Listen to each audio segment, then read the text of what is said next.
Giliran Ramadan, hai umat Islam, hormatilah yang gak puasa. Madikipe loh. Emang di negeri kita ini udah banyak menteri, terbalik otaknya saudara. Saudara, mudah-mudahan menteri agama yang baru nggak begitu, amin. Memang menteri yang kemarin agak lain tuh, azan aja dia samain megonggongan anjing. Loh, saya bukan fitnah, fakta saudara. Kita laporkan kok ke Mabes Polri saudara, tapi karena dia dilindungi oleh presiden yang lalu nggak diproses. Pejabat di negeri ini yang coba-coba menghina Islam, semuanya kami laporkan saudara.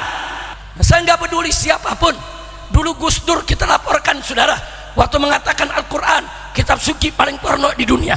Megawati dulu kita laporkan saudara, pada saat menghina rukun iman yang kelima saudara, beriman kepada hari akhir. Megawati bilang apa tuh, ulama-ulama tuh saudara, umat Islam tuh yang beriman pada hari akhir kok bisa terlalu yakin padahal belum melihat. Oh, ada jenderal lagi saudara, Jenderal Baliho. Apa dia bilang? Allah itu kan bukan orang Arab. Goblok, Allah itu bukan orang, Allah itu bukan makhluk, Allah itu bukan manusia. Begitu juga Sukmawati, adiknya Megawati saudara, membanding-bandingkan saudara syariat saudara dengan konde. Dalam syairnya kita laporkan, nggak ada yang kita nggak laporkan saudara. Tapi karena 10 tahun kemarin rezimnya melindungi penista agama, melindungi penghina ulama, melindungi orang yang ngadu domba umat saudara, sehingga laporan kami tidak diproses. Nah, sekarang saya mau lihat nih presiden yang baru sekarang.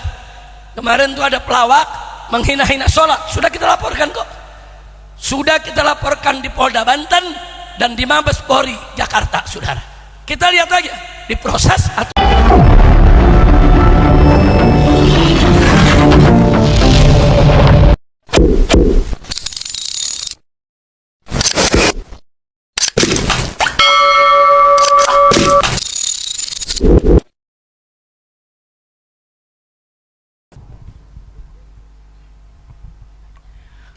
Assalamualaikum warahmatullahi wabarakatuh.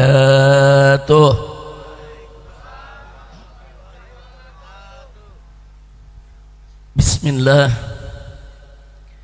walhamdulillah wala hawla wala quwwata illa billah.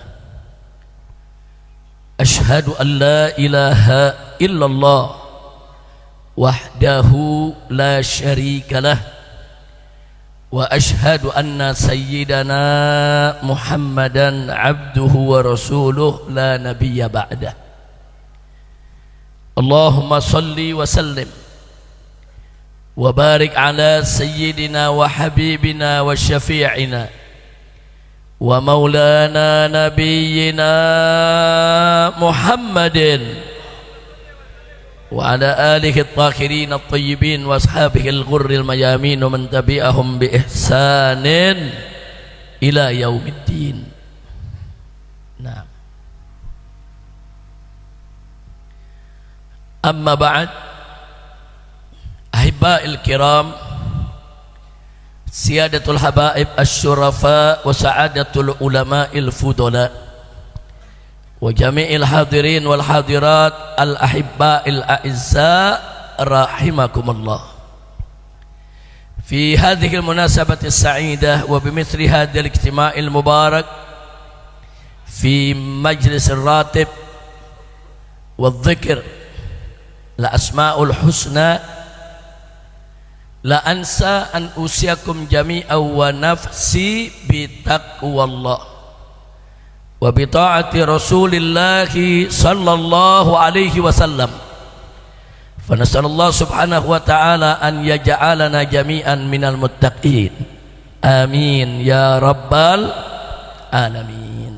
Ahibba'il kiram, setelah puja dan puji kita panjatkan bagi Allah Jalla Jalaluh, setelah salawat dan salam kita sampaikan untuk junjungan Nabi kita yang tercinta Sayyiduna Muhammad sallallahu alaihi wa alihi wa sahbihi wasallam beserta para keluarga, kerabat dan para sahabatnya. Maka pada kesempatan ini tidak lupa kita sampaikan rasa terima kasih kita kepada segenap panitia penyelenggara yang telah bekerja keras menjadi wasilah bagi kita semua sehingga kita bisa berkumpul, bertemu, bertatap muka dalam satu majelis yang insya Allah penuh dengan keberkahan. Apalagi di sini sebagaimana sama kita maklumi, hadir bersama kita para habaib, para ulama, para kiai, saudara. Ini satu keberuntungan buat kita semua. Mudah-mudahan dengan hadirnya kita di tempat ini bersama para habaib dan ulama kita menjadi penyebab turunnya rahmat dan barakah.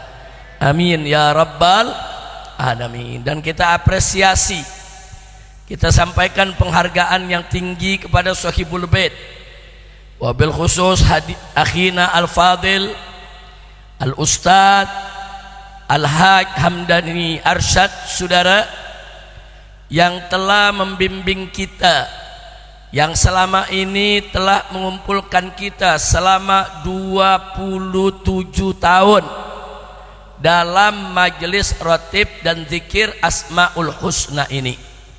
Sebulan sekali, setiap tanggal 6 dari bulan tahun miladi.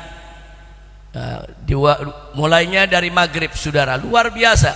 Setiap bulan, setiap tanggal 6 kumpul baca Asmaul Husna, ratib, zikir, solawat. Saudara, kita mendapatkan nasihat, tausiah, doa, munajat, dan itu sudah berlangsung selama 27 tahun. Alhamdulillah. Jadi dari anak-anaknya belum ada sampai anak yang kecil, sampai anaknya udah pada jadi ustadz, saudara. Ada Ustadz Luqman, ada Ustadz Ahmad Muhajir.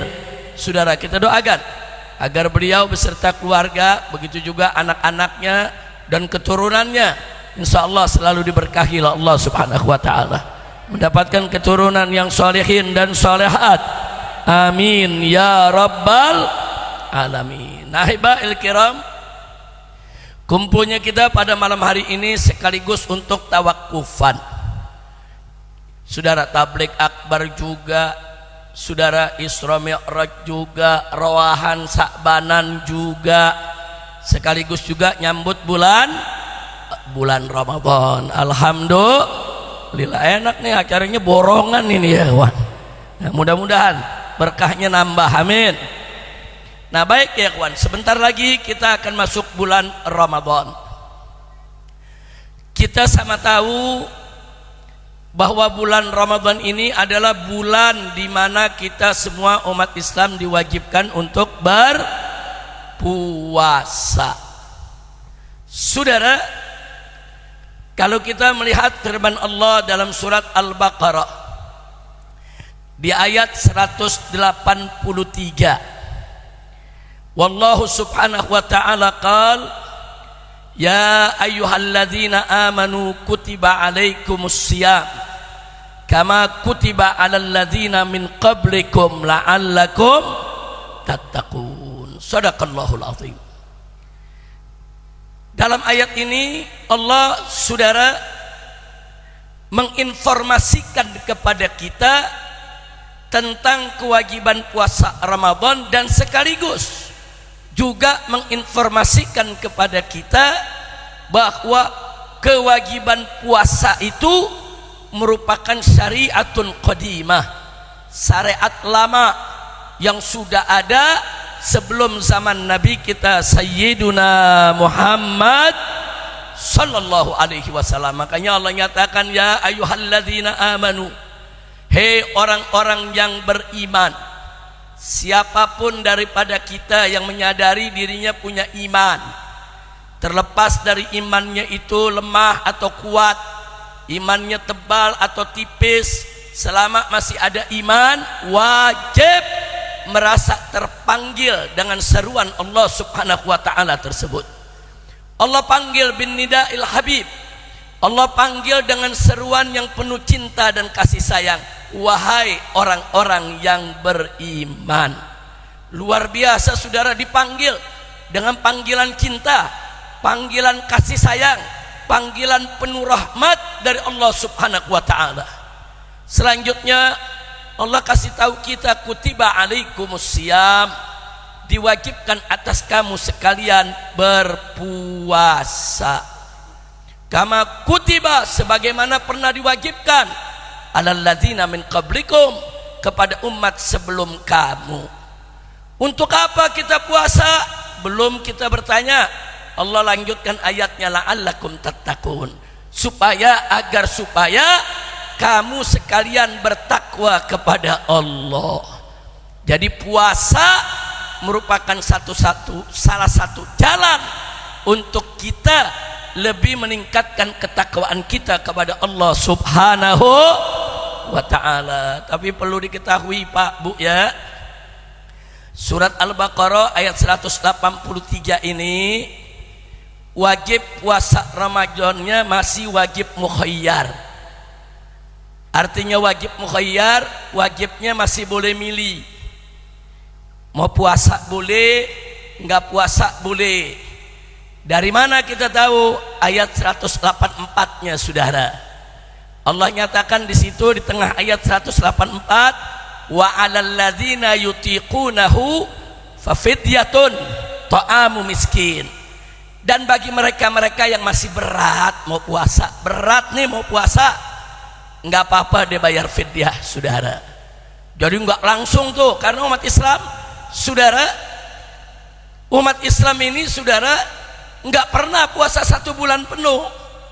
Nah kalau tahu-tahu dikasih 1 bulan penuh, betapa beratnya saudara. Mukhayyar dulu, dikasih pilihan. Ayo tahun ini yang mau puasa Ramadan full 1 bulan silakan. Yang belum kuat bayar fidyah enggak apa-apa. Tapi Allah ingatkan, wa antasumu khairul lakum. Tapi kalau kau puasa jauh lebih baik. Nah, jadi turunnya ayat tadi 183 184 saudara masih wajib mukhayyar. Nah, baru di kemudian hari turun lagi ayat 185 saudara. Faqala ta'ala syahrul ramadhan alladzi unzila fihi al-Qur'an hudal linnas wa bayyinatin minal huda wal furqan faman syahida minkumus syahra falyasumhu. Nah, itu ayat 186-nya saudara. Allah kasih tahu syahrul ramadhan, bulan Ramadan, alladzi unzila fikil Quran, yang di awal Al-Quran diturunkan di bulan Ramadan saudara. Sebagai apa? Hudal linnas, sebagai petunjuk bagi umat manusia, wa bayyinatin minal huda, dan sebagai penjelasan-penjelasan daripada petunjuk itu sendiri, wal furqan, dan sebagai pembeda antara yang hak dengan yang batil. Baru setelah itu Allah perintahkan, faman syahida minkumus syahra, barang siapa di antara kamu hai orang beriman yang melihat bulan, hadir di satu negeri melihat datangnya bulan Ramadan, falyasumhu, wajib puasa sebulan Ramadan saudara. Nah, begitu ayat ini turun, wajibnya enggak mukhayyar lagi. Begitu ayat ini turun, wajibnya 1 bulan, nggak bisa dibayar pakai fidyah, kecuali saudara orang-orang tertentu yang memang ada aturan syariatnya. Kira-kira yang saya sampaikan jelas tidak? Jelas tidak?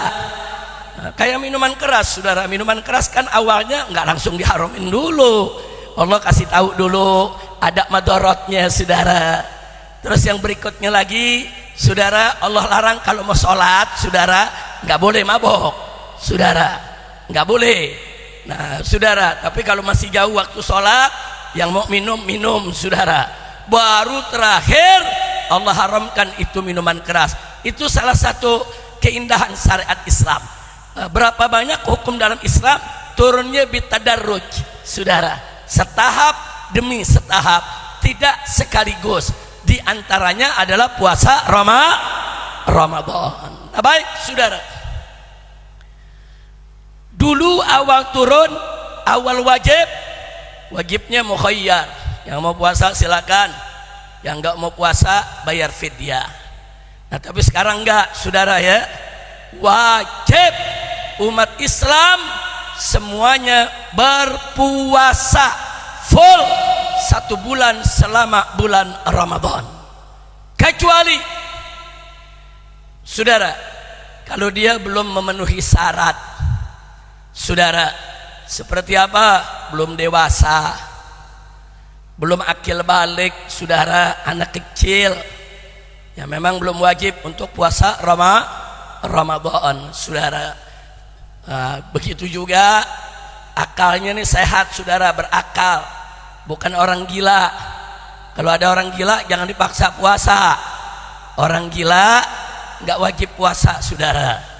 Karena memang nggak ada kewajiban. Anak kecil nggak wajib puasa, orang gila nggak wajib puasa, orang kafir nggak wajib puasa. Syarat puasa harus harus Islam. Jadi orang kafir jangan dipaksa buat puasa, jangan diajak juga, jangan saudara. Bukan urusan mereka, kita urus diri kita saja umat Islam. Nah saudara, atau boleh tidak berpuasa, bahkan ada yang haram berpuasa, saudara. Siapa yang haram berpuasa? Wanita yang haid atau nifas, saudara. Perempuan yang sedang haid atau yang sedang nifas haram berpuasa di bulan Ramadan, tapi wajib mengqadha di bulan lainnya, saudara, tanpa fidyah. Tanpa fidyah, wajib dia qadha puasanya, saudara. Nah itu namanya perempuan yang haid atau nifas memiliki, saudara, uzur yang melarang mereka untuk berpuasa. Uzur ada dua, ada uzur yang mengharamkan puasa, saudara, ada uzur yang membolehkan tidak puasa. Nah, bukan mengharamkan, boleh nggak puasa nggak apa-apa. Nah uzur yang membolehkan tidak puasa seperti apa? Musafir, saudara, boleh dia tidak puasa, tapi nanti di bulan lain wajib qadha, saudara, tanpa fidyah. Nah begitu juga pekerja keras, seperti saudara kuli-kuli kasar, buru-buru kasar, di pelabuhan-pelabuhan, di pasar-pasar, yang pagi sampai sore manggul, saudara, yang dia panggul 100 kilo, 70 kilo, enggak berhenti, saudara, buat betul-betul kerja keras. Mereka enggak wajib puasa, tapi wajib qadha kalau ada waktu istirahatnya, saudara, waktu longgarnya, waktu dia tidak kerjanya, saudara. Nah begitu juga, saudara, orang tua, saudara, yang sudah terlalu lanjut usia, saudara, yang udah nggak mungkin, udah uzur, mereka nggak wajib puasa, tapi wajib untuk bayar fidyahnya, saudara. Begitu juga orang sakit, saudara. Nah kalau sakitnya bisa baik, saudara, sakit meriang, demam, muntah-muntah, bisa baik gak? Bisa, nggak apa-apa dia nggak puasa, nanti qadha di bulan lain. Tapi kalau sakitnya, saudara, sulit baik, atau dokter bilang nggak mungkin dia baik, saudara, dalam ilmu kedokteran seperti apa? Ada orang kena kanker, saudara, kanker usus atau kanker lambungnya, saudara, dokter larang, ini nggak boleh puasa. Puasa akan semakin parah, dilarang, dan makin hari penyakitnya makin parah, saudara. Bahkan menurut dokter nggak mungkin baik, saudara, nggak usah puasa, nggak wajib qadha, cukup bayar fidyah, saudara. Kira-kira jelas tidak? Begitu juga perempuan yang menyusui atau perempuan yang hamil, saudara, mereka boleh tidak puasa, nggak apa-apa, mereka nggak puasa, qadha di bulan lain. Terus ada yang nanya, wajib bayar fidyah tidak? Tergantung apa alasan dia nggak nyusuin, saudara. Apa alasan dia nggak puasa karena hamil? Oh, kalau alasan dia, saudara, saya takut kalau saya hamil atau saya puasa, saya takut nanti saya sakit, saya ini lemah, nanti saya drop, nanti saya anjlok, berbahaya buat kesehatan saya. Dokter juga larang, nggak boleh bu, kalau ibu puasa nanti ibu semakin parah sakitnya. Nah maka kalau itu alasannya, tidak wajib fidyah, cukup qadha saja. Ibu kenapa nggak puasa? Ya saya nyusui anak. Nah memang khawatir apa bu? Ya takut saya sakit dong. Udah saya nggak makan, susu saya disedot, wah anak saya nyusunya banyak, wah bisa lemah saya, bisa sakit, bisa jatuh saya, bisa drop nanti saya punya tensi atau saya punya darah. Dia takut dirinya. Kalau dia takut dirinya, hukumnya sama sama orang sakit. Nggak apa-apa dia nggak puasa, cukup qadha tanpa fidyah. Tapi kalau dia punya alasan, ibu kenapa nggak puasa? Ya karena hamil ya, karena ibu lagi nyusui ya. Dia jawab iya. Terus yang ibu khawatirkan apa? Saya sih nggak takut buat diri saya. Kalau saya puasa nih walaupun saya hamil, saya yakin saya sehat. Kalau saya puasa nih walaupun saya nyusuin, saya yakin saya sehat. Cuman saya khawatir bayi saya. Saya khawatir nanti bayi saya di rahim perkembangannya nggak bagus. Saya khawatir nanti bayi saya yang nggak sehat. Kalau sayanya insya Allah sehat. Alasannya karena bayi. Nah kalau alasannya karena bayi, nanti wajib qadha plus fidyah. Kira-kira jelas gak? Ini jadi ngaji fikih nih. Udah segitu aja ngajinya ya. Selanjutnya doa.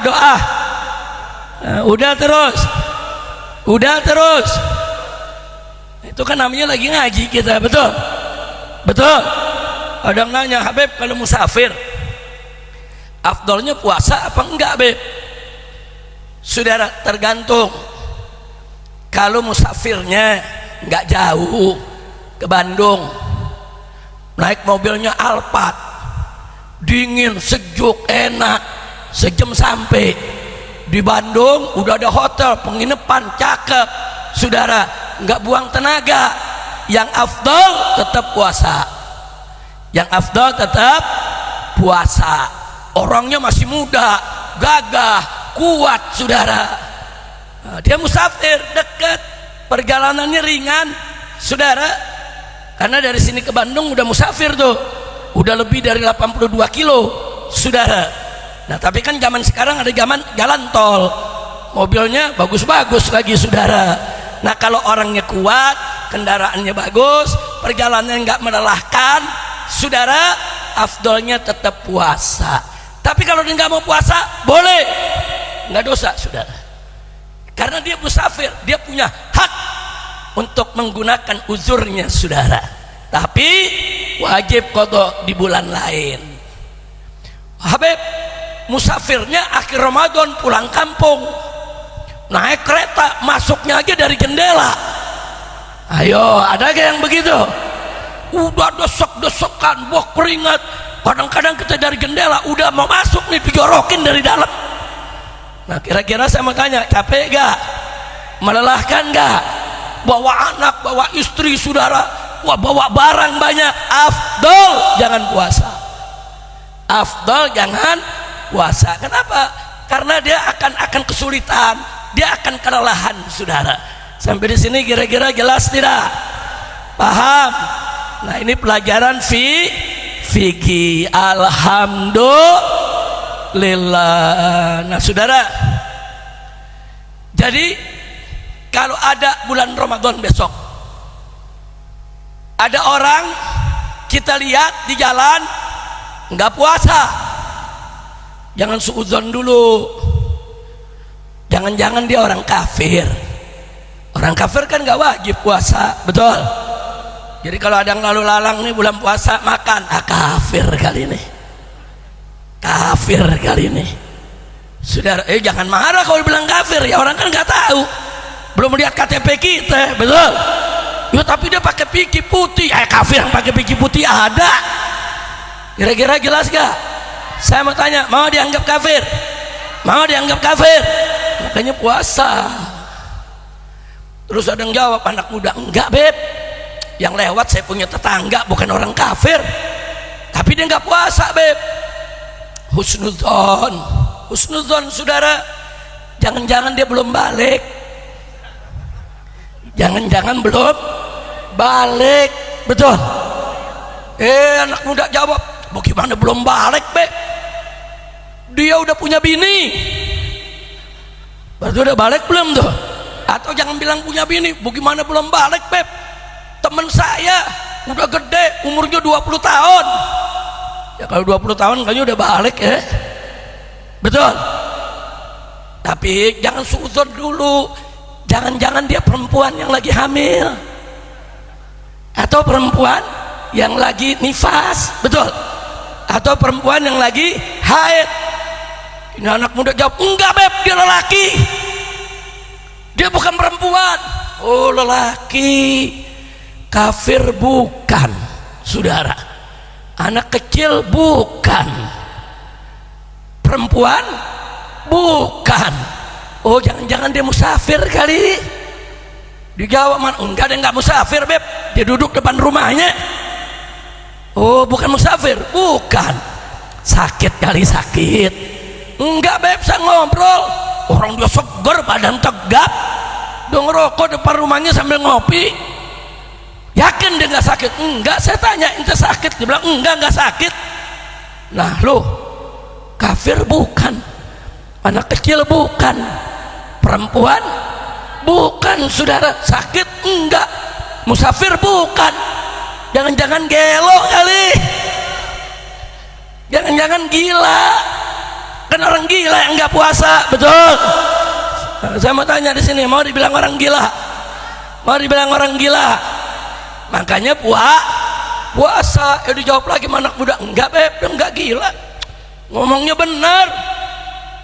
Oh ini kalau gila enggak, perempuan bukan, anak kecil bukan, musafir bukan, saudara, gila juga enggak.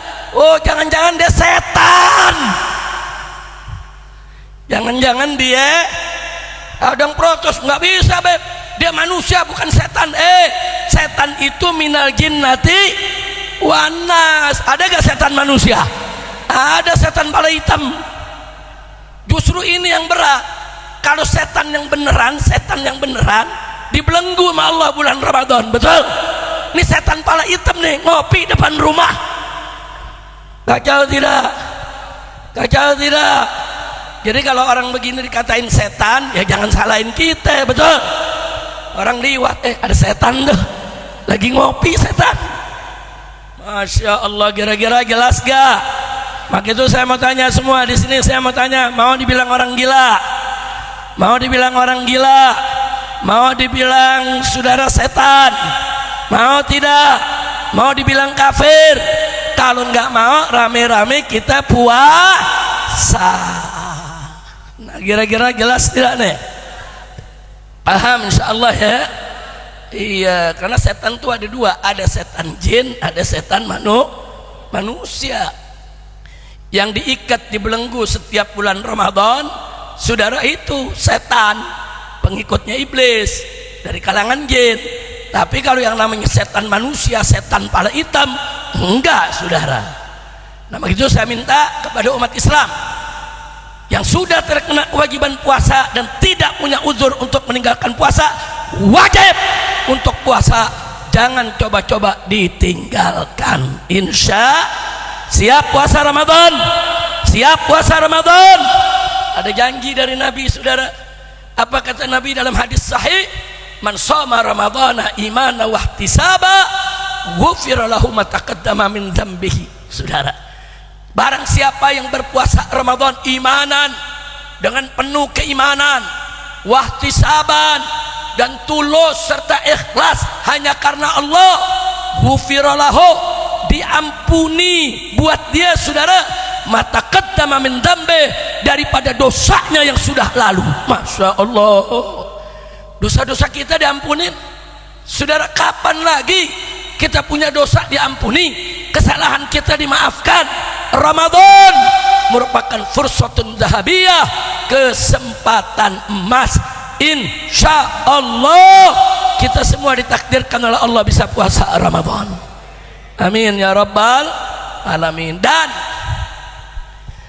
saudara, kepada mereka yang tidak puasa karena uzur, seperti perempuan hamil, atau seperti perempuan yang nifas, yang haid, atau seperti mereka yang dalam perjalanan, saudara, tolong silakan Anda makan, tapi jaga sopan santun, jangan mengganggu ketenangan orang berpuasa, jangan menggoda orang yang sedang berpuasa.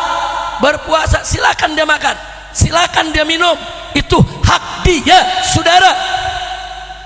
Apalagi di terminal-terminal luar kota, banyak musafir keluar masuk, saudara, nggak apa-apa mereka makan, nggak apa-apa mereka minum. Apalagi di pelabuhan laut, banyak buru-buru pekerja keras, dia nggak bisa puasa, nggak apa-apa, silakan dia makan, silakan dia minum, tapi jaga kesopanan, jaga, saudara. Makanlah di tempat yang tertutup, minumlah di tempat yang tertutup, enggak memamerkan makan dan minumnya depan orang-orang yang berpuasa. Kira-kira jelas tidak? Jelas tidak?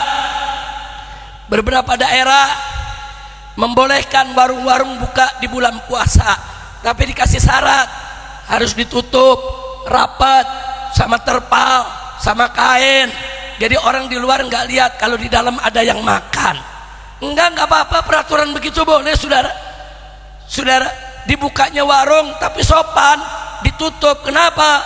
Karena kan ada juga yang nggak puasa, orang tua nggak puasa, yang hamil nggak puasa, yang haid nggak puasa, yang nifas nggak puasa. Kalau dia nggak masak di rumahnya, dia mau beli ke warung, nggak apa-apa, kita nggak ganggu. Tapi jaga akhlak, jaga etika, jaga kesantunan, jangan mengganggu orang yang berpuasa. Betul? Kira-kira jelas tidak? Jelas tidak? Beberapa tahun lalu ada menteri agama, saudara, apa dia bilang? Dia mengatakan kepada semua umat Islam yang berpuasa wajib menghormati yang tidak berpuasa. Menteri gelo loh, saudara. Ada apa, saudara? Orang Kristen Natalan kita hormati, kita nggak ganggu, betul? Betul. Orang Hindu, saudara, ada hari nyepi, kita nggak ganggu. Apalagi umat Islam di Bali, saudara, ikut, nggak menyalakan lampu rumahnya, nggak membasah, menyalakan api di dapurnya, saudara, kita hormati, saudara. Orang Buddha merayakan Waisak, nggak ada umat Islam mengganggu, betul? Betul. Kita selalu diajak, hei umat Islam, hormatilah, hargailah orang Kristen yang sedang Natalan. Hei umat Islam, hargailah orang Hindu yang sedang merayakan Nyepi. Hei umat Islam, hargailah orang-orang Buddha yang sedang merayakan Waisak. Hei umat Islam, hargailah, hormatilah orang-orang Konghucu yang sedang Imlek bertahun baru. Kita hormatin semua, betul? Giliran Ramadan, hei umat Islam, hormatilah yang gak puasa. Madikipe loh, kurang ajar, saudara. Orang Betawi bilang dakjal majuje. Kira-kira jelas gak? Mestinya begitu lagi Ramadan yang disuruhkan umat agama lain dong. Hei non muslim, hei orang di luar Islam, hargailah umat Islam yang sedang berpuasa, betul? Memang di negeri kita ini udah banyak menteri, terbalik otaknya, saudara. Na'udzubillah min dzalik. Saudara, mudah-mudahan menteri agama yang baru nggak begitu. Amin. Amin. Kalau sampai menteri agama yang begitu, ya sami mawon. Na'udzubillah min dzalik, saudara. Bukan, kita nggak memaksakan puasa kepada orang lain. Mereka mau makan silakan, mereka mau minum silakan, mereka mau bikin pesta di rumahnya silakan, tapi jangan vulgar, jangan terlalu terbuka, makan minum seenaknya depan umat Islam yang sedang berpuasa. Itu namanya intoleran. Jangan melulu umat Islam yang dituntut toleransi, toleransi, toleransi. Giliran mereka tidak diajarkan toleransi, kurang ajar. Enggak, saya nggak terima saudara. Enak ya, memang menteri yang kemarin agak lain tuh, adzan aja dia samain megonggongan anjing. Loh, saya bukan fitnah, fakta saudara. Kita laporkan kok ke Mabes Polri saudara, tapi karena dia dilindungi oleh presiden yang lalu nggak diproses. Sudah kita laporkan saudara, nggak ada pejabat di negeri ini yang coba-coba menghina Islam, semuanya kami laporkan saudara. Nah, tapi karena 10 tahun kemarin rezimnya melindungi penista agama, melindungi penghina ulama, melindungi orang yang ngadu domba umat saudara, sehingga laporan kami tidak diproses. Nah, sekarang saya mau lihat nih presiden yang baru sekarang. Kemarin tuh ada pelawak menghina-hina sholat, sudah kita laporkan kok. Sudah kita laporkan di Polda Banten dan di Mabes Polri Jakarta saudara. Kita lihat aja diproses atau tidak. Jangan kurang ajar menghina-hina Islam saudara. Siapapun yang menghina Islam saya nggak peduli, mau presiden, mau jenderal, mau menteri saudara, semua yang menghina Islam sudah kita laporkan. Termasuk ada menteri saudara pada saat kampanye, apa dia katakan? Dia dukung saudara 02 waktu kampanye tahun 2000 berapa kemarin, 2024. Dia bilang apa saudara, sekarang ini saking banyaknya orang yang mendukung calon presiden kita, sampai-sampai lagi sholat berjamaah waladolin nggak ada yang mau baca amin, karena kalau baca amin itu kampanye buat 01. Kurang ajar saudara. Bahkan lagi tahiyat musing itu diangkat 1 jari, dia nggak mau, karena kalau 1 jari itu buat Anies sama Caimin, akhirnya dinunjuknya 2 jari. Ini menghina sholat saudara, kurang ajar. Kita laporkan itu menteri saudara, tidak diproses. Nah, jadi jangan tanya, Habib kok dulu menteri nggak dilaporin, kenapa sekarang pelawak dilaporin? Nah, kita jawab, lu aja yang ngikutin cerita geblak. Semua kita laporin saudara, semua kita laporin. Nah, jadi kalau nggak ngikutin berita, jangan cuma gara-gara mau bela seorang pelawak saudara, nah terus nutup mata daripada penghinaannya terhadap syariat. Nah, saya nggak peduli siapapun. Dulu Gus Dur kita laporkan saudara, waktu mengatakan Al-Quran kitab suci paling porno di dunia.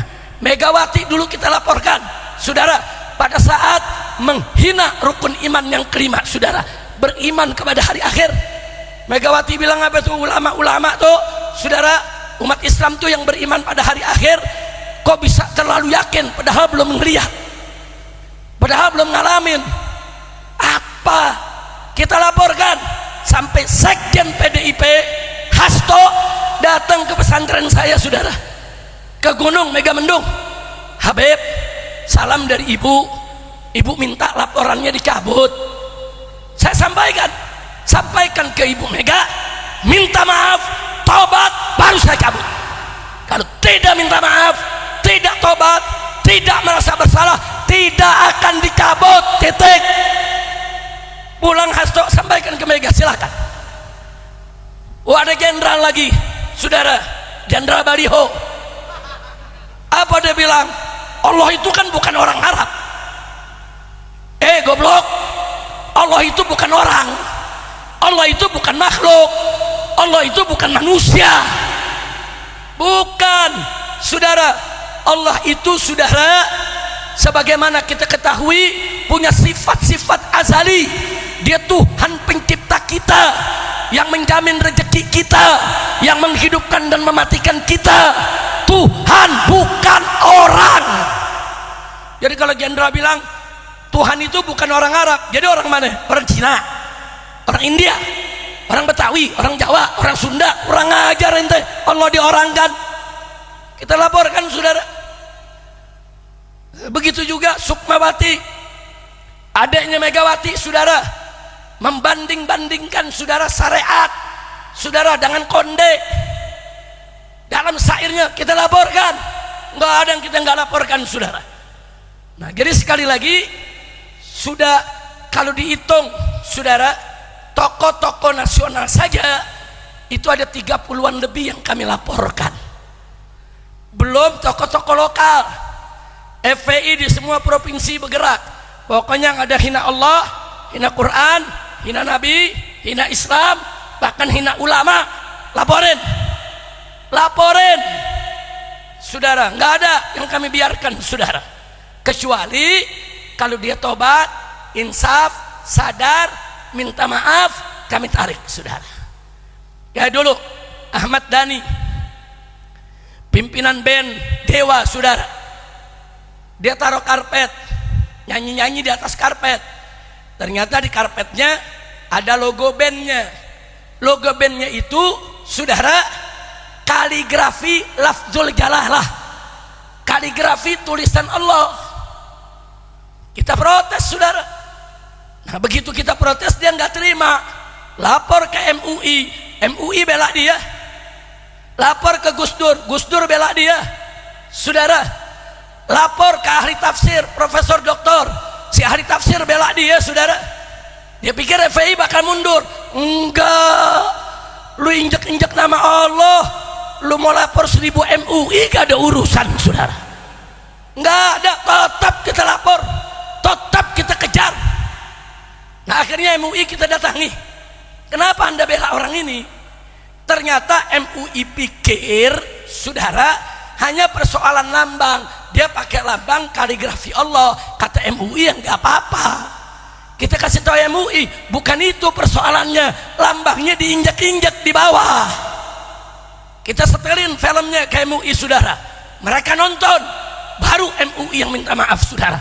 Oh kalau gitu ini salah, ini pelanggaran. Jadi jangan main bela dulu kalau belum tahu masalahnya, saudara. Jangan. Kita di FPI, saudara, detail. Kita mereksanya itu satu persatu. Oh Panji ini pelawak, menghina sholat. Ada ngomong, emang Habib udah nonton? Kalau gua belum nonton, gua nggak boleh ngomong. Tolong. Ya kita nonton dulu dong. Kita lihat, kita pelajari, kita nilai. Ini menghina gak? Yang ini menghina gak? Oh nggak menghina, jangan dituntut. Oh ini menghina, ya laporin. Kira-kira jelas tidak? Paham tidak? Waktu zaman Gus Dur, saudara, ada 157 kiai dari Jawa Timur, tokoh-tokoh sentral NU, pimpinan pondok-pondok pesantren besar, saudara, menulis petisi meminta kepada Gus Dur untuk bertaubat, saudara, dan menarik ucapannya. Nah kemudian dikirimlah Gus Lutfi Basori Alwi, putra Kiai Haji saudara Basori Alwi, di Kota Lawang, saudara, Malang, Singosari. Nah begitu datang, beliau mau sampaikan itu ke Gus Dur. Ini amanat, surat dari 157 kiai. Suratnya masih ada kok, fotokopinya sama saya, saudara. Kalau aslinya udah kita serahkan ke Gus Dur. Nah Gus Lutfi minta tolong, Habib, saya sudah datang ke Kiai Ma'ruf Amin, pimpinan MUI kala itu. Kami minta dianterin, mau nitip ini surat buat Gus Dur. Kata Kiai Ma'ruf, jangan saya, sampein aja sendiri, jangan nitip ke saya, nggak enak. Nah kita ini sama-sama senior. Nah akhirnya mereka datang ke almarhum Kiai Haji Hasim Muzadi. Itu orang tua saya, guru saya, saudara, sahabat baik saya, Allah yarhamuh, saudara. Nah Kiai Hasim Muzadi bilang, waduh saya nggak enak, saya satu kantor, saya di lantai atas, saya punya kantor. Saat itu beliau ketua PBNU, saudara. Nah Gus Dur ada di bawah kantornya. Ya sudah, kalian langsung aja ke bawah, sampein ke Gus Dur. Nah ini Gus Lutfi berat, minta dianterin. Kiai Hasim Muzadi, janganlah, nanti kalau saya nggak enak, kita kan sama-sama senior di NU. Sudah sampaikan aja, ini kan surat, cuma nyampe surat aja. Nah tapi bingung, aduh Kiai, mesti ada yang anter dong, nggak enak. Nah Kiai Hasim Muzadi nyaranin, ya sudah, kalau kalian minta diantar, rasanya di gedung ini nggak ada yang berani ngantar. Jadi siapa Kiai? Minta antar aja sama Habib Rizik. Saudara, ya datang Gus Lutfi ke Petamburan. Habib Rizik, kami minta bantuan. Bantuan apa Kiai? Diunjukin, ini surat petisi ulama-ulama Jawa Timur, 157 orang yang tanda tangan. Itu pimpinan-pimpinan pondok pesantren besar saudara yang ada di Jawa Timur saudara, termasuk almarhum Kiai Haji Abdullah Faqih saudara, termasuk Kiai Haji Mas Subadar saudara, semua tanda tangan. Nah akhirnya saya bilang baik, kalau cuma ngantar saya anterin, tapi kalau nitip saya nggak mau. Kalau kamu nitip saya yang sampein, saya nggak mau. Tapi kalau ngantar saya antar, saya antar saudara. Ada Gus Lutfi, ada Habib Abdurrahman Bahrega, ada kakak saya antar. Begitu antar masuk ke kantor Gus Dur saudara, kita berikan salam, kita hormati, kita duduk depan beliau, kita perkenalkan diri. Terus Gus Dur bertanya, Habib Rizik ada keperluan apa datang? Nah, begini Gus, saya hanya nganter. Ini di depan saya ada dua tokoh Jawa Timur, satu Habib Abdurrahman Bahrega Asgaf, satu lagi Gus Lutfi putra Kiai Haji Basori Alwi. Nah mereka ini mau menyampaikan surat Gus, ada surat petisi yang ditandatangani lebih dari 150 kiai Jawa Timur. Nah jadi saya cuma nganter aja Gus ya, silakan Gus Lutfi untuk menyampaikan. Nah, Gus Dur tanya mana suratnya, kata Gus Dur. Nah Gus Lutfi berikan, terus kata Gus Dur ada asistennya, bacakan, dibacain saudara.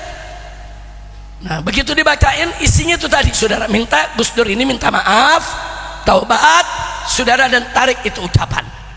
Nah singkat cerita, saya nggak mau cerita bagaimana berlangsungnya diskusi saudara. Singkat cerita, Gus Dur ingin klarifikasi langsung kepada semua kiai, ya silakan. Nah kemudian Gus Dur tanya, Habib Rizik bagaimana? Saya bilang saya nggak ikut campur Gus, saya nggak ikut campur urusan ini. Yang jelas ya kalau antum nggak cabut ya kita laporin ke polisi. Dia diam. Terus kata dia, Habib Rizik, saya nih pengen sekali-kali bagaimana kita diskusi. Saya jawab, boleh Gus, silakan. Antum tetapkan kapan harinya, kapan tanggalnya, di mana tempatnya. Ana ajak pengurus-pengurus FPI untuk mendengarkan arahan antum. 1 jam, 2 jam, 3 jam, 4 jam, 5 jam, kita siap. Tapi syaratnya satu Gus, apa Habib Rizik? Setelah antum bicara 5 jam, antum dengerin kita juga 5 jam. Karena banyak pemikiran kita Gus yang tidak sejalan. Kita sama-sama Asy'ari, kita sama-sama Syafi'i, kita sama-sama Sufi Gus. Sama, kalau itu udah nggak usah diragukan. Tapi ada pemikiran-pemikiran yang menurut saya dan kawan-kawan itu ada aroma liberal. Kami nggak terima. Itu Gus Dur langsung berdiri, baik Habib Rizik, saya setuju, ini saya suka. Mana tangan kamu? Saya sodorkan tangan, diajak pejabat. Nanti saya tetapkan hari, tanggal, kita ketemu, kita diskusi. Saya sampaikan pemikiran saya, Anda silakan sampaikan pemikiran Anda. Saya senang begini. Nah, jadi saya nggak ikut campur lagi. Ya Gus, insya Allah saya tunggu kabarnya. Saya kasih nomor telepon saudara. Tapi nggak lama dari situ akhirnya beliau meninggal dunia saudara. Allah yarhamu. Mudah-mudahan Allah rahmati saudara. Nah jadi artinya kita ajak Gus Dur kemudian klarifikasi saudara. Nah kalau sudah klarifikasi biasanya kita nggak langsung lapor lagi saudara. Pokoknya kalau udah klarifikasi, udah minta maaf, udah ngaku salah, stop, nggak usah dipermasalahkan lagi saudara. Kira-kira jelas tidak? Jelas tidak? Saya mau tanya semua, penista-penista agama biarkan atau lawan? Biarkan atau lawan? Takbir, sallu ala nabi. Nah itu saudara. Jadi sebetulnya hubungan saya dengan Gus Dur saudara, dengan adik beliau Gus Solah. Gus Solah itu sering datang ke rumah ke Petamburan saudara. Orangnya santun Gus Solah, orangnya baik, orangnya bisa diajak bicara saudara. Beliau sering bilang, Habib ini saya punya kakak, kalau punya pemikiran begini-begini Habib jangan kaget lah, tolong dimaklumi Beb. Itu cuma kegenitan-kegenitan berpikir. Saya jawab bukan begitu Gus. Saya bilang kalau urusan politiknya saya acukan jempol ke Gus Dur. Kalau urusan politik saya acukan jempol, hebat dia politiknya. Kalau bicara ilmu sosial kemasyarakatan, hebat Gus Dur, luar biasa. Tapi kalau urusan pemikiran liberal, saya nggak bisa diem Gus. Amar ma'ruf nahi munkar harus ditegakkan. Nah jadi saya jadi ingat dulu Gus Dur waktu jadi presiden apa dia bilang, DPR kayak taman kanak-kanak. Terbukti sekarang saudara, emang benar DPR sekarang kita lihat saudara, yes man, apa aja saudara yang diminta oleh pemerintah diiyahin saudara. Sudah jelas-jelas ada pejabat salah masih dilindungi saudara. Nah jadi kalau Gus Dur dulu bilang kayak taman kanak-kanak, ya benar juga saudara. Kira-kira jelas tidak? Nah cuman memang ada kelompok-kelompok pertikaian saya dengan Gus Dur digoreng terus saudara, digoreng seolah-olah saya sama Gus Dur nih mau perang, main kafir-kafiran saudara. Enggak saudara, biasa Gus Dur punya pemikiran, kita protes saudara. Nah kalau Gus Dur lagi marah ngatain saya saudara, ya saya jawab saudara, kan saya bukan tembok. Kalau tembok lu katain gak ngejawab saudara, saya jawab, loh kenapa begitu Gus, mestinya begini, mestinya begitu saudara. Cuman sekarang dia ada yang ngegoreng saudara untuk adu domba, kiai sama kiai diadu domba saudara, Habib sama Habib diadu domba, Habib sama kiai diadu domba. Kurang ajar tidak? Saya mau tanya semua yang ada di sini saudara, kalau Habib sama kiai akur, bagus tidak? Indah tidak? Senang tidak? Dukung tidak? Takbir. Nah kalau ada orang-orang adu domba ulama sama habaib, kiai sama kiai, biarkan atau lawan? Biarkan atau lawan? Sambut atau usir? Takbir.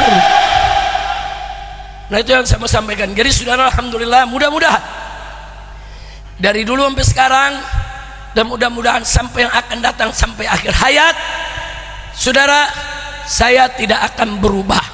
Siapapun yang menghina Allah, siapapun yang menghina Nabi, siapapun yang menghina Al-Quran, siapapun yang menghina Islam, bahkan mereka yang menghina para ulama-ulama yang istiqamah, akan kami proses hukum saudara.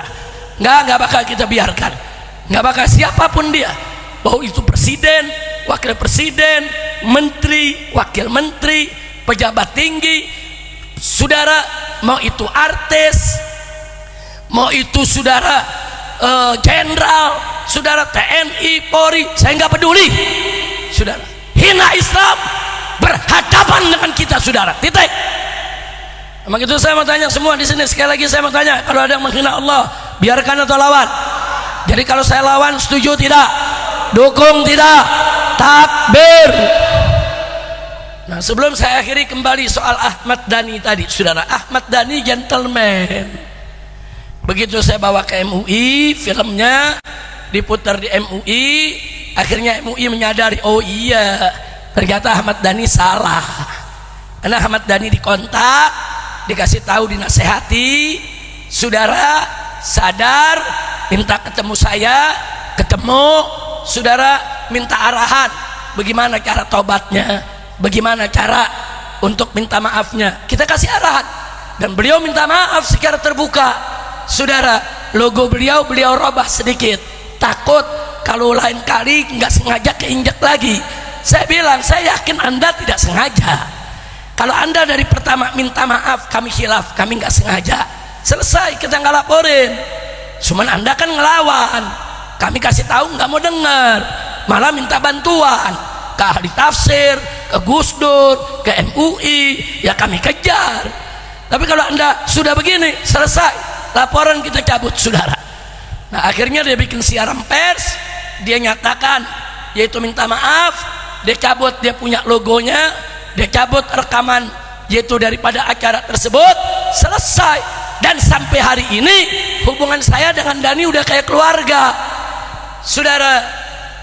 Nanti dia datang ke Petamburan, ngobrol, dia ada masalah saudara, dicerita saudara. Nah jadi artinya apa? Kita nggak benci orang, enggak, salah, kasih nasihat, tobat, bisa berkeluarga saudara, alhamdulillah. Nah itu yang saya mau sampaikan pada malam hari ini saudara. Jadi sekali lagi, jangan melecehkan Islam saudara, jangan.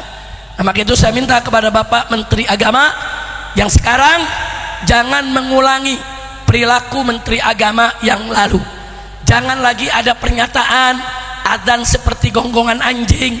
Jangan lagi ada pernyataan orang yang puasa justru yang mesti menghormati orang-orang di luar Islam yang tidak puasa. Enggak begitu. Kalau soal menghormatinya sebagai manusia tentu kita hormati, menghormatinya sebagai warga masyarakat tentu wajib kita hormati. Tapi menghormati tidak puasanya makan seenaknya di tengah jalan tidak boleh. Saya mau tambahkan lagi nih umat Islam nih. Gara-gara umat Islam juga makan di jalanan, jadi orang kafir lancang. Yang ngajarin kita sih, kalau kita kompak, yang puasa, yang nggak puasa, jangan makan di jalanan, jangan minum di jalanan. Orang kafir nggak berani, saudara. Kita yang ngajarin mereka. Yang nggak puasa merokok di jalanan, ngopi, minum es, dan kurang ajarnya kalau dia naik mikrolet dia ngerokok. Di mikrolet yang naik puasa semua, dipaksa hisap daripada asap rokok dia, saudara. Kurang ajar. Nah, saya minta umat Islam tegas. Kalau naik bis atau tempat-tempat umum di bulan puasa ada yang ngerokok, suruh matiin, saudara. Suruh matiin. Karena asapnya itu kalau sengaja kita hisap bisa membatalkan puasa kita, saudara. Enaknya dia yang nggak puasa dia mau batalin puasa kita, saudara. Kecuali kalau asap-asap yang kesedot kita yang nggak sengaja, lagi jalan di jalanan bis lewat, dia punya knalpot, saudara. Nah, itu keluar asap hitam, kesedot sama kita, nggak sengaja, nggak batal. Tapi kalau naik mikrolet semua puasa dia duduk enak, dia ngerokok di depan yang lain. Undang-undang saja nggak boleh ngerokok di tempat umum, betul? Ngerokok di kendaraan umum, betul? Apalagi bulan puasa. Maka itu saya mau tanya dulu nih umat Islam di sini semua nih, saudara. Kalau ada yang seenaknya makan di jalanan, apalagi ngerokok di kendaraan umum, berani nggak suruh berhenti? Berani nggak suruh matiin rokoknya? Ini uji mental nih, uji nyali. Berani nggak? Betul? Siap bersatu, siap kompak, takbir. Alhamdulillah. Nah, baiklah ya ikhwan, akhirnya dalam rangka menyambut bulan Ramadan, saya minta kita baca marhaban ya Ramadan rame-rame. Nanti disertai apa namanya, hadrohnya jangan digulung dulu. Nah, ayo dibuka hadrohnya. Siap-siap kita baca rame-rame marhaban ya syahrul Ramadan. Siap? Mana ada mic lagi? Ada mic lagi? Ini coba nyalain, ini nggak ada suara nih. Ya, satu lagi. Ada mic lagi? Ya baik, semua sama-sama. Saya punya penantu. Ini ada Habib Muhammad bin Hadi Al-Habsyi, saudara, lulusan Universitas Al-Wasitiyah di Husaisah antara Tarim dan Sewut di Hadramaut. Kemudian juga ada saya punya menantu. Ini ada Ahmad Muhajir, saudara, yaitu Al-Idrus yang juga sekolah di Hadramaut. Dan ada lagi satu Habib Husain As-Segaf, ini juga lulusan Universitas Ahqaf, yaitu di Tarim, saudara. Nah, jadi sengaja malam ini 3 menantu saya bawa, saudara, karena ini kita punya guru Ustadz Hamdani Arsyad, diantar langsung oleh Habib Umar bin Ahmad Al-Attas, pimpinan Asmaul Husna Pusat, saudara, ke rumah saya yang di Sentul untuk merencanakan acara hari ini, saudara. Maka itu walaupun malam ini saya agak drop, tidak betul-betul sehat, saudara, tapi mengingat bagaimana Habib Umar bin Ahmad Al-Attas, Ustadz Hamdani Arsyad datang, saudara, dengan penuh harap, dengan penuh takrim, dengan penuh ihtiram. Akhirnya malam ini saya bilang, mantu-mantu ayo ikut. Abang sekarang mau hadir, ikut aja. Kalau ntar abang nggak bisa ceramah, biar mantu 3-3-nya gitu suruh ceramah ya. Alhamdulillah akhirnya saya bisa juga ceramah di sini. Biar mantu baca gosidahnya. Sallu ala nabi. Marhaban ya syahr Ramadan, marhaban syahr siyami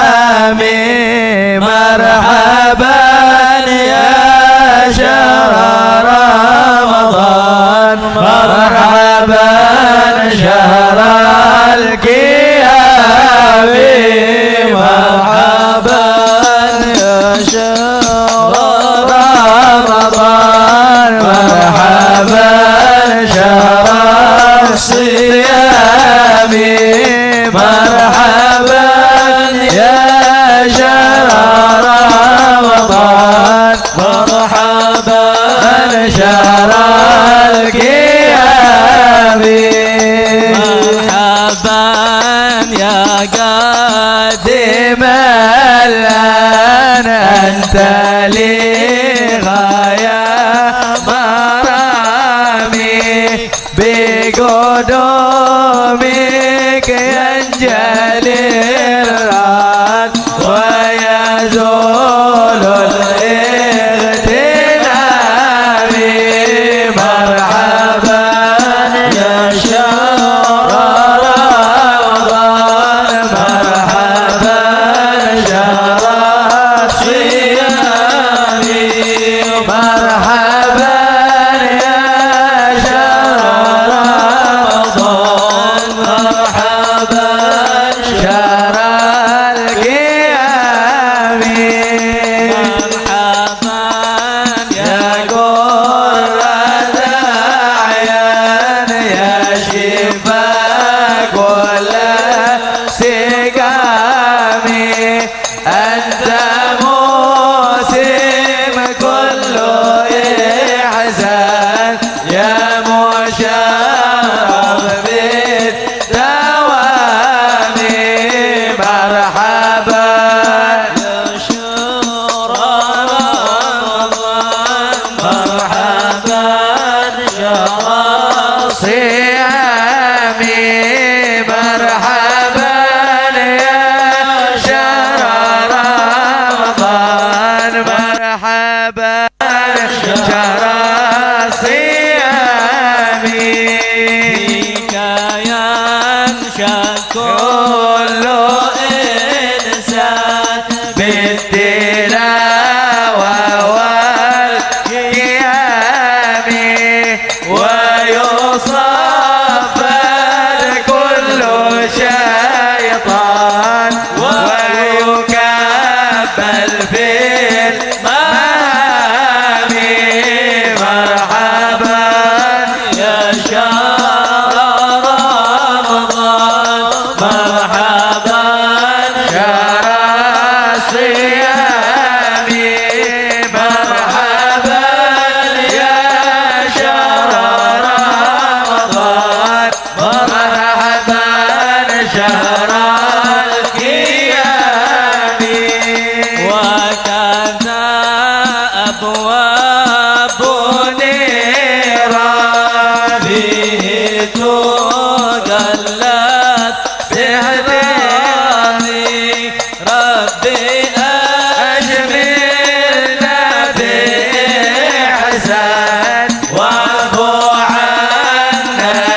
ياسين حبيب الله اللهم بارك لنا في رجب وشعبان اللهم بارك لنا في رجب وشعبان وبلغنا رمضان وحصل مقاصدنا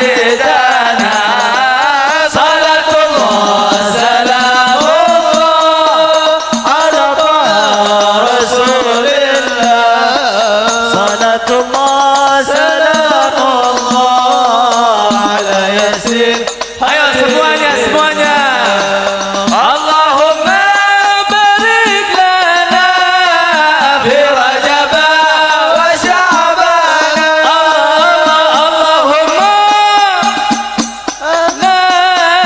في رجب وشعبان وبلغنا رمضان وحصل مقاصدنا صلاة الله سلام الله صلى الله على محمد رسول الله صلاة الله سلام الله على ayo terakhir kompak semuanya Allahumma barik lana fi rajab wa sya'ban Allahumma barik lana fi rajab wa sya'ban wa balighna ramadan wa hasil maqasidana صلاة الله سلام الله على طه رسول الله صلاة الله سلام الله على ياسين حبيب الله على ياسين حبيب الله على ياسين حبيب الله صلوا على النبي ahlan wa sahlan bil Habib Ali.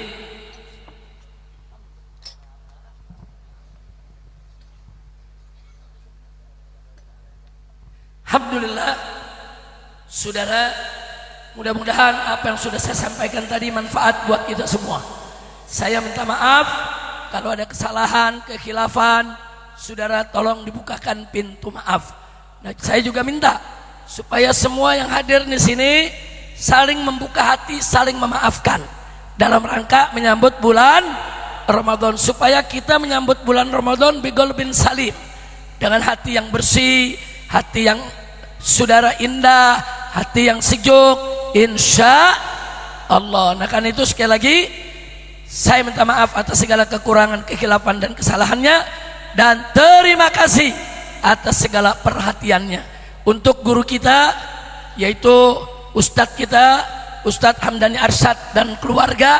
Kita doakan agar mereka semua panjang umur dalam taat dan ibadah, dalam sehat walafiat, dan semoga majelis ratib dan zikir Asmaul Husna yang ditutup sementara ini insya Allah ke depan makin makmur, makin munawwar, makin berkah. Ala hadhihi niyah wa likulli niyatin salihah wa ila hadratin nabiyil mustafa sallallahu alaihi wasallam bisiril fatihah.